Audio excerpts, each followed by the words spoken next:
There we go again with those dulcet tones ringing out across the stratosphere and the globe. Welcome, global people. How are you today to another episode of Two Chaps, Many Cultures? Welcome, Mr. Two plus one, as you will find out in a second.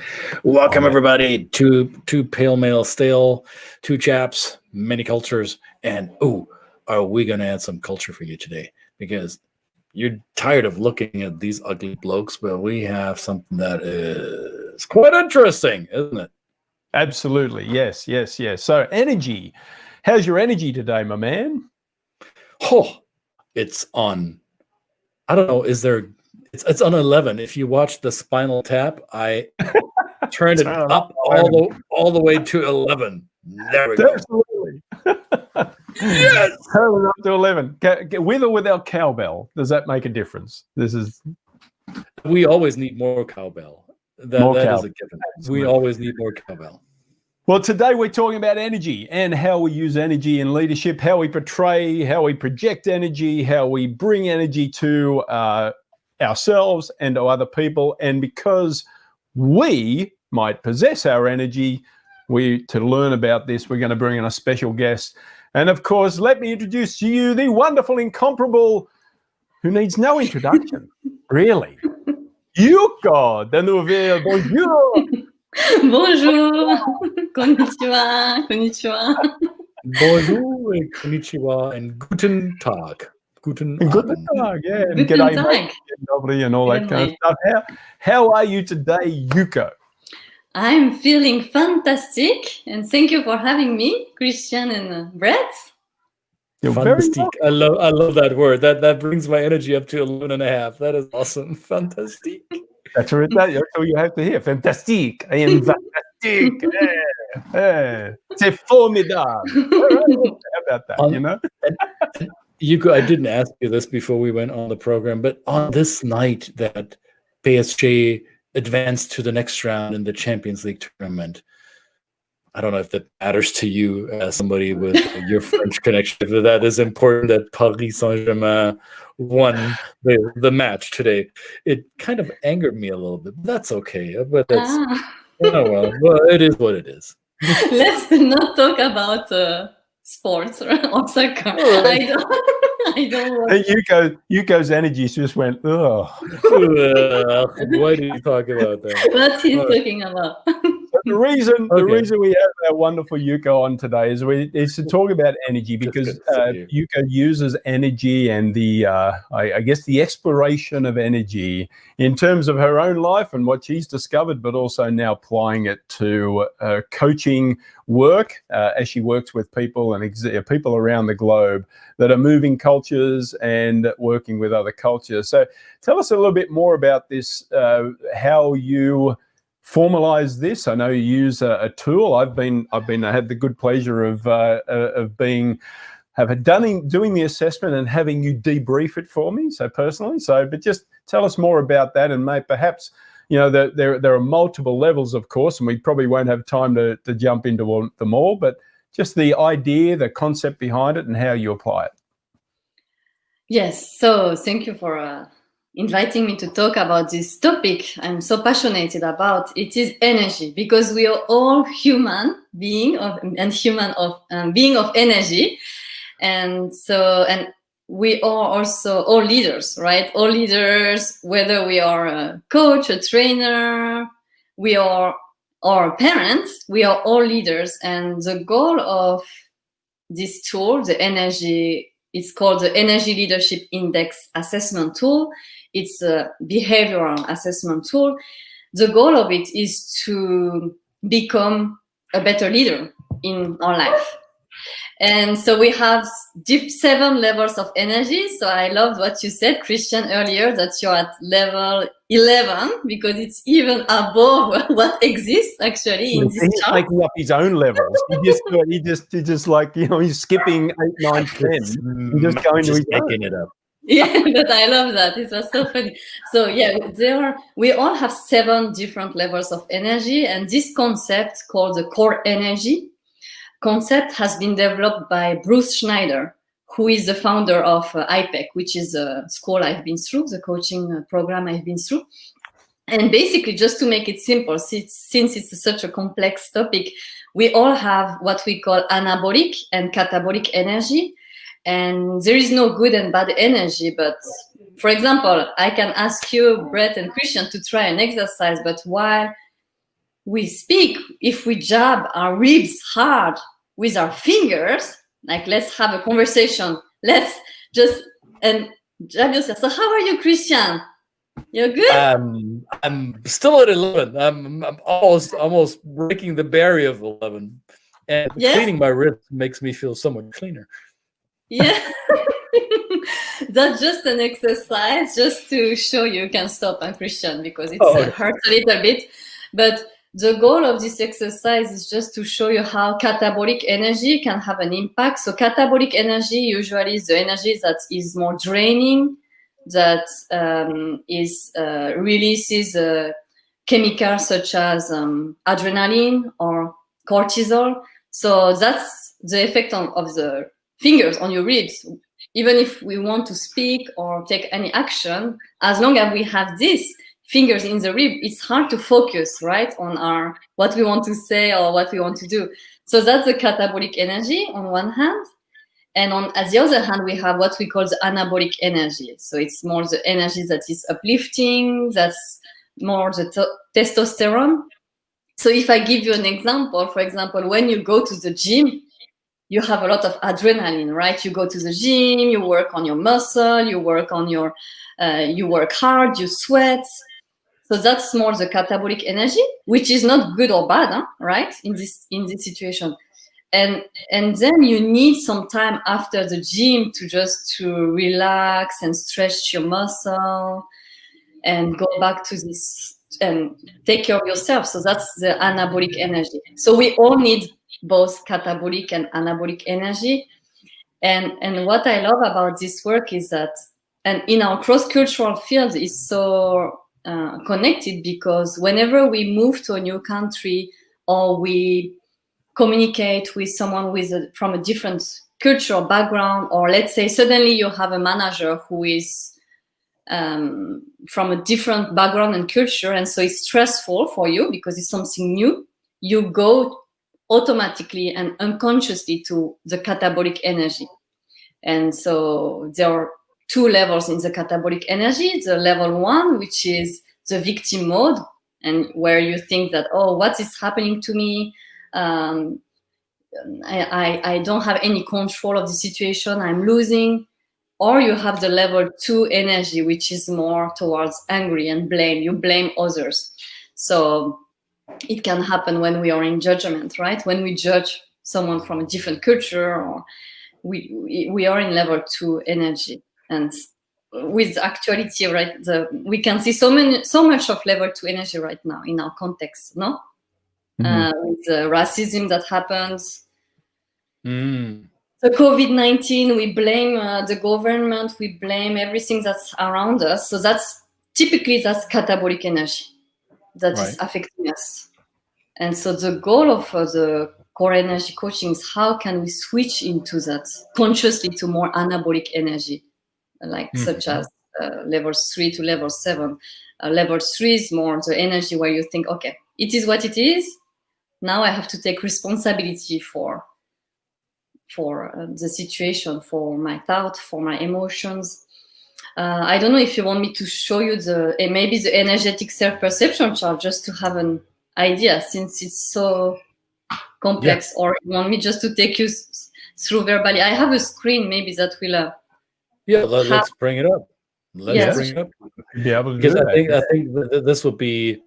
I think that this could solve a lot of problems, not only individual personal problems, but as you mentioned, Yuko, societal issues, when a whole group of people, when an entire culture feels that they are either a victim of circumstance or that they have a scapegoat they can blame their circumstances on. They don't take responsibility for their energy. They don't take ownership, right? And this is something that we encounter quite often in our work. So I'm curious what types of tips and tricks do you have up your sleeve to help people get a better grip on their energy? Yes, that's a very good question. And I don't know if you see my screen while I'm speaking. Yeah. Yes, Yeah? we can see Okay, the screen. Yes. so that will help to answer the question, Christian. So this is the energetic self-perception chart, where we have the 7 levels of energy. So it starts from the center to the outside, level 7.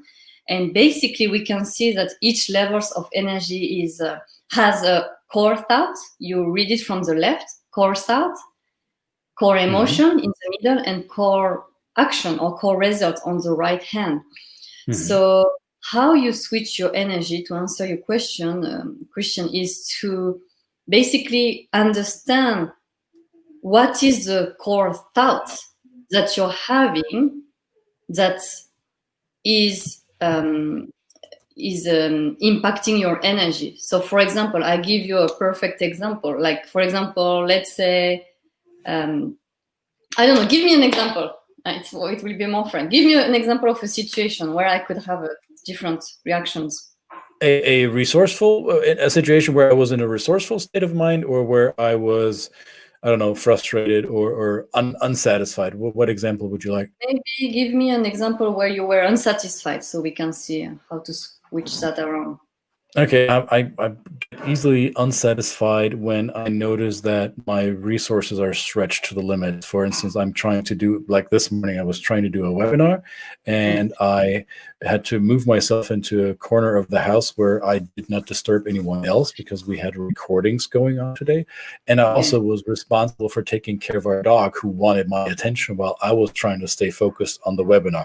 And that was not the right energy for me to be in. I noticed this is, I'm being pulled into many directions, and I felt yucky about it.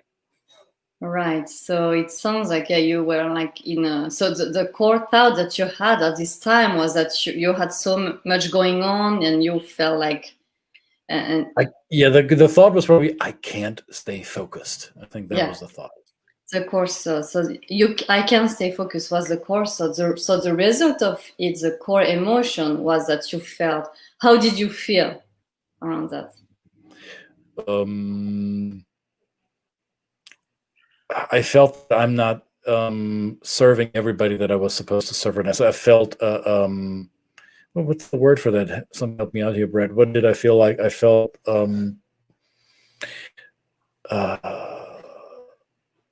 a bit frustrated, maybe. Yeah, let's say frustration. Frustrated, yeah. Okay. I mean, would have been not. I mean, you're obviously, as somebody who serves clients quite well, if you feel like you're in that mode, then you're not serving the client to the level that the normal standard that you set for yourself. That was the fear. Yes, that was some sort of fear that I might not be serving them well. Now, I had some. I checked in with my audience, and I think everything went well. But in that very moment, I felt that frustration of I'm not performing at my peak level. Right. Yes, and it sunshine looked wonderful. So so that's a perfect example, Christian, where you were in what we call catabolic energy. So maybe like in level 1 and 2, a bit of victim mode. That's the word we use for level 1, when we think that we could do better, but we don't have the ability to do so. And also the frustration that came, which is more level 2, it's more the conflict energy. So the important thing is to think, so which energy I want to be, like when we are aware of that. And so there are some different levels. And for example, I give you an example. Level 5 energy, we can see here, it's reconciliation energy. So it's when you see opportunities in challenges. So it could be in this situation you gave, Christian, it could be to think, right now I'm having a hard time, but what is the opportunity right now for me? Maybe it's it would be to try to focus in an environment that is challenging or things like that. But it's basically when you accept the situation and you move yourself to a more... And I think that's exactly what helped me through that situation, because I recognized no matter what's within my resources that I have available right now in that moment would change the situation. I accepted the fact that this is what it's going to be for the next 35 minutes, and there's nothing I can do about it. So I didn't feel like a victim. I felt a little bit frustrated, and I caught myself subconsciously that, okay, I could feel victimized by this circumstance, or I could simply deal with it as is.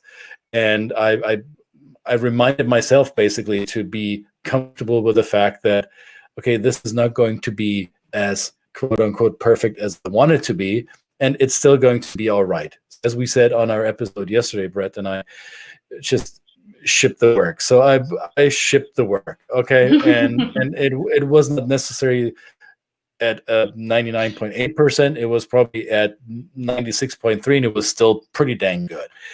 And so I think subconsciously, without having looked at or without being too familiar with your ELI work, I think I was able to shift my energy towards a state of mind that served me in that situation. Yeah. Could I have done better than that? Pretty much. I think what I find, and as I work more with Christian and have worked with him in the past, is that's kind of, I mean, take it the next step, Yuko, then how do you demonstrate that as a global leader in a foreign setting? How do you demonstrate that for the people that work for you or with you and around you? And I would just take that skill of Christian to be able to, it's why I love working with Christian, because obviously there are times and frustrations. I mean, there were a number of frustrations yesterday that I knew that he was experiencing, but then again, the energy, there was never a sense where I felt he was a victim. He was going into mode, this is take action. It's frustrating, yes, but that's a skill. And obviously, as Christian says, he doesn't know the work that you do with this ELI, and I don't really know it that well, except I've gone through the process. But I find myself changing conversations when I talk to people who are expressing perhaps that catabolic energy, and I try and talk them through it. So as a leader, do you train people how to do that in terms of your work, and then to influence the people around them so that people kind of get back into that anabolic, the calming state and that kind of thing? Is that a fair comment? Yes, definitely. I mean, the first step is really to be aware of which energy I tend to be in automatically. So, for example, Christian would be level 5. Automatically, you're more into this state of mind. Okay, when I have a challenge, I see the glass half full instead of seeing half empty. So the first step is to see where we are at, and then to see how we can switch our energy to be able to influence better others, right? Because a leader, we want to influence our team members, we want to influence our coworkers, but also our family, right? And we want to also inspire. It's not only influence, but it's inspire others. I would say the right word is we want to inspire others, and we want to inspire ourselves first. And because energy attracts like energy, it's so important to be in an anabolic state, to be able to mirror that energy so that other people also are in these anabolic states. And the other thing is, as a leader, we want to make sure when we have in front of us someone who constantly is in level 2, for example, constantly is in anger mode, or constantly is complaining or blaming others, we want to know how to approach these people, because depending on their energy, you cannot communicate and behave the same way. And I think that's a work you are very aware of that too, with the communication, non-violent communication and cross-cultural work that you do. Well, I think that your particular, adding to what you're doing already, is perhaps bringing your insight, because I left the hint in the notes that I wrote, but it is basically that you come from 2 cultures as well, right? And 2 very different cultures. And just explain obviously just quickly your background. What are those cultures that influence that are a part of you? Yes, so I would say, so I'm half French and half Japanese, or we can say double. That's more optimistic to say I'm double instead of I'm half. So I'm double, and so I would say both culture influence me a lot. Both culture influence me. I'm very French sometimes and very Japanese sometimes. And I like your question, Brett, because as the culture is like energy can be generalized. Like there are some cultures, I would say, if we had to generalize, like cultural dimensions, it's also based on generalization. Energy also can be generalized. So I would say, for example, for me, American culture, from a French and Japanese perspective, they are more in like level 5 energy, which is opportunity. I can do anything. I am the strongest. I can do it. Even if I'm challenged, I will stand on my feet. So it's like level 5 energy, right? Everything is awesome. Everything is wonderful. So that's level 6 energy, actually. Level 6 energy is more like I'm happy all the time and I don't show my weakness, right? But so if I have to generalize, but maybe French culture from some people we could see as, okay, maybe why they're doing strikes and going in the street is more level 2 energy. So that's funny how energy can be applied also into culture or our cultural work as well. Yeah. So, I mean, I guess I found that interesting in terms of going through it myself, what part of my Australianness was brought to my perception and the way that I see energy, the way I display energy, and how I've done that in the past as a leader with different cultures. It was fascinating. So, yeah, I find this, and I find how and now that we're talking about it, I find it fascinating how my energy level can be affected within seconds. And Yuko, you said that sometimes your Germanness, your Frenchness comes out stronger, and sometimes your Japanese side. The Aussie in you, Brett, comes up, flares up once in a while, even after all these years abroad. Excuse me. I get this quite a bit, that energy shift, when I get on Skype, which tells you that this is the recipient of that conversation is of a advanced age, because they're not Zooming or they're not FaceTiming, they're still Skyping. It's almost like I have an AOL or a Hotmail email account. So this is my parents, right? So whenever my parents call me, and specifically my dad, he knows how to operate Skype, and he's in his late 70s, and it's his tonality, his energy, that sometimes he calls me because I didn't call him first. So there's this expectation of him that I, the son who lives abroad, should be dialing him up frequently. And as we teach our clients in communication classes, the expectations are premeditated resentments, because you're setting yourself up for disappointment if you hold on to your expectations. So my dad has this expectation of his oldest son should be calling him, God damn it, call me, son. So I did not do this past week, and so he calls me up yesterday, and I was unable to answer the phone because I had multiple things lined up. And when I finally called him back today in the morning, because he's 6 hours ahead, he's in Europe, the first comments out of his mouth were, well, took you a while to get back at me, or what's it take to get you on the phone, or apparently you don't listen to your answering machine, do you? So judgment. I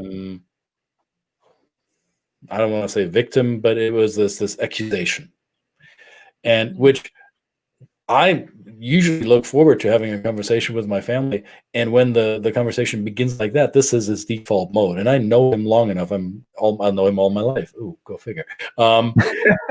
Surprise.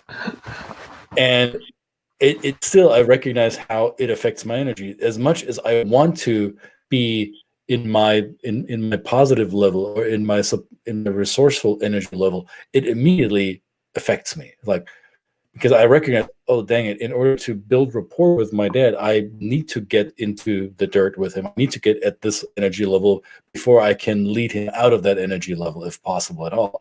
And it's not usually something that I enjoy doing. I'd rather begin the conversation at my energy level. So I think that is a challenge that many of us face, that when we're dealing with people at a different energy level, how do we elegantly bring them to our level without alienating them or without breaking rapport to begin with? Is there a good trick you have for us, Yuko? So yes, it's as you say, it's very challenging to bring the other person who is in level 2 to your level 6 or level 5 energy immediately. So you need to join the person at its level. It doesn't mean that you have to be it doesn't mean you have to be in anger mode too, because otherwise anger plus anger becomes fight, right? So it doesn't go anywhere. But that's the unconscious tendency that we have. When we have someone aggressing us, we want to aggress back. That's an unconscious automatic response. But how to join the person at its level is to first to acknowledge to acknowledge the person and acknowledge, okay, I understand that you're angry right now, and it's just join the person there and slowly take the person to gradually to level 3, which is it is what it is, right? To let the other person understand that that's how it is, that's happened, and then you want to take the person gradually to level 4, which is compassion. So you want the other person to have compassion towards yourself also, and let the other person know that you're doing your best also as a son.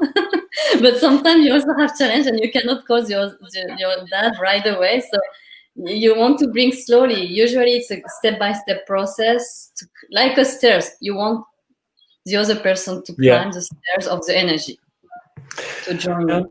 I'm going to check in a few years with Christian with his daughters and see how they're treating him. And you know what they're going to be saying to us. Our kids are going to be going, "Oh, Dad, you're using Zoom still?" Yeah, probably. Yes. You don't have a hologram phone that can beam me into my. Absolutely.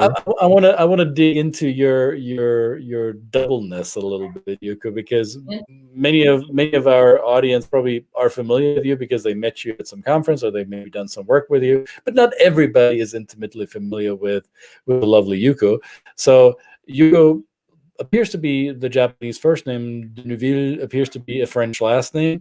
So how would you say when you grew up, did you grow up in France or in Japan, or did you grow up in both countries intermittently? Where did you spend your formative years, so to say?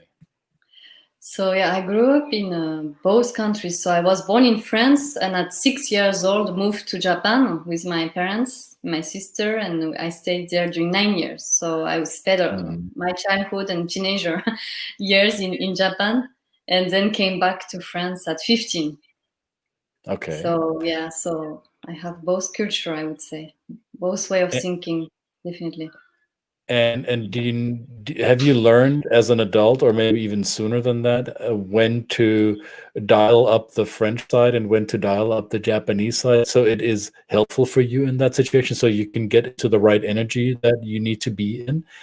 When did that happen? When did you become aware that you can shift between the two sides? Yes, that's a good question. So it started pretty early, I would say, because when I lived in Japan, each year I would come back to France during summer. And at that time, I realized how it was different, the way of communicating. And for me, I would say at this time, I was in maybe catabolic energy. I was judging French. Even though I'm French, I was judging French. Why they are so direct? Why they are so aggressive? Why they are not polite, in the stores? Why they don't say "irashaimase" when you come in the store? People are not here to greet you. So I was judgmental, I believe. And then slowly I started to appreciate, I would say, both cultures, and because I realized each culture has its own advantages, disadvantages, and so, but it was still challenging. I mean, when I came back at 15 years old in France, I was constantly switching between the French and Japanese way, and it's a strange feeling. You feel like you don't belong anywhere. You don't belong anywhere. You are like an alien. But sorry, I wanted to bring this up. Adding to all of this wonderful identity is the fact that you have a beautiful family with 2 wonderful children, and you are married to somebody from where? From Vietnam. Vietnam, right. So he was born and raised in France, so he's more French, but at the same time he has the Vietnamese culture, because in Vietnam it's very important. Even if you live in France or the US, you still have the Vietnamese culture is very important. So he has both cultures. But it's funny. For example, I give you an example. When he met with me, he thought I was a typical Japanese, and I would cook Japanese meals, and I would be very like I don't know. It was a cliche, I know, a stereotype. And when I told him, actually, I don't like cooking, it was like a disappointment to him. And does he cook? Does your husband cook? Yeah, he cooks Vietnamese food, so I'm very lucky. So best pho in Southwest Florida at your house then, I guess. Yes, and yes, the best banh mi sandwiches at your house. Yeah, let's do a party here. All right. I'm on my way. The car's already running. We're on board. Okay. Well, that's wonderful. So now you live in Florida, and do you feel like you belong there, or is that feeling back of not knowing whether you're part of the community or not? So yes, I would say with the years now, I learned how to adapt and adjust. So I have a community here. I have a sense of belonging. I have my own community. I do some theater, so I have friends thanks to the theater. I have friends from Toastmaster. I know you're very aware, Christian, so I'm doing Toastmaster too. So I have different communities, and it helps definitely to have a sense of belonging. And regarding the culture, now with the years, it's not a problem anymore. I feel like, okay, now I'm Yuko Deneuville, and even Nguyen, Yuko and Deneuville Nguyen, and that's who I am. So deal with it. Excellent. Yeah, deal with it. Now I'm, I think that's also why I do coaching too, is because I want people to feel confidence, self-confidence, and be aware of their self-worth, self-uniqueness. And so I think now I really walk the talk, because I accept who I am with my uniqueness, even if my English is not perfect, and even if it's none of our English is perfect. Not even this guy. This guy. No, my English is a variation of such. That's right. So the website that Brett showed us earlier, I think it's this one, right? This is where we would go, or did I spell this right? Is this the correct website, or do we need to make corrections? Yes, no, it's perfect. It's perfect. It's my website, and if you want, go there. Okay. Yeah, and if you want to discover about your energy and take the ELI assessments, you can also contact me by email or on my website to dive more into your energy levels and your self-awareness. Absolutely. Personally, it comes to mind every time I react to something, or I see other people reacting it. I use it with my family. I use it, so it's just it's something that stays with you. I found it is. I only did it a short time ago, but it's I guess it's fresh, but it's something that stays with you. And I kind of find myself just taking that extra step back. We often talk about, when you're crossing cultures, is to just take that extra step, take that pause, take that time to think, and have a look at what you're observing, but not only externally but internally. About how you're reacting to things. So he's been very helpful in that term. So I recommend it for what it's worth. It is. Thank you for sharing that with us. Again, Yuko, and this has been wonderful. Thank you for giving us your insights. And again, reach out to Yuko. And of course, for us two gentlemen, we encourage you to share this out and place your comments and questions for Yuko. And please come and subscribe to our YouTube. We're begging you. We are just shameless. On our knees. Shamelessly. Don't pay attention to us. We're moving. No, that's not I'm going to practice my very, very imperfect language skills. So in order to say thank you, I would say merci beaucoup, and I would say domo arigato. Yes, perfect. All right. Wow. Good job. Vielen Dank. Vielen Dank. Vielen Dank. Merci. Thank you so much to you, Brett and Christian. Thanks, guys. Appreciate it. Au revoir, à bientôt. À bientôt. Sayonara.